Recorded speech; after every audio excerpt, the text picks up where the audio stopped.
Hi genius.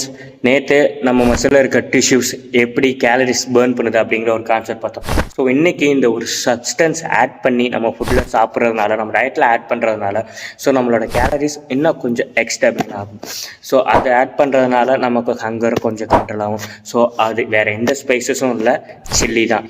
So சில்லியில் இருக்க capsicum நம்மளை ரொம்ப நேரம் ஃபில்லிங்காக வச்சுக்கும். ஸோ அது நம்மளோட ஃபேட் பர்னிங்க்கு ரொம்ப ஹெல்ப் பண்ணும்.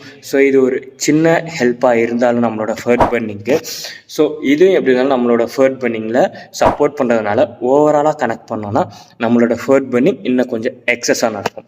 ஸோ அப்படியே இதெல்லாம் விட்டுட்டு என்னோடய சைடு வந்தாலும் டயட் சப்ளிமெண்ட் இல்லாமல் 10 kg ஃபேட்டை மட்டும் குறைக்கிறதில்ல. இன்றைக்கி டே 68. ஸோ இன்றைக்கி நல்லபடியாக போச்சு. இன்றைக்கி சாட்டர்டே ஜிம் இருக்குது. ஸோ இன்றைக்கி என்னோடய ட்ரைசப்பையும் பைசப்பையும் ட்ரை பண்ணேன். Same 4 sets of 12 reps. So இன்றைக்கி ட்ராப் செட் ட்ரை பண்ணோம். ஸோ நல்லாவே போச்சு. ஸோ இன்றைக்கான அப்டேட்ஸ் அவ்வளோதான். ஸோ நாளைக்கு பார்ப்போம். பை டே 90 ரிசல்ட் எப்படி இருக்குது அப்படின்னு பார்ப்போம். இது வரைக்கும் மேபி 7 kg ஃபேட்டை லாஸ் பண்ணியிருக்கேன். ஸோ அப்கமிங் வீடியோஸில் பார்ப்போம். ஸோ இந்த வீடியோ நீங்கள் யூடியூப்பில் பார்த்தா சப்ஸ்கிரைப் பண்ணிக்கோங்க, இன்ஸ்டாவில் பார்த்தா ஃபாலோ பண்ணிக்கோங்க.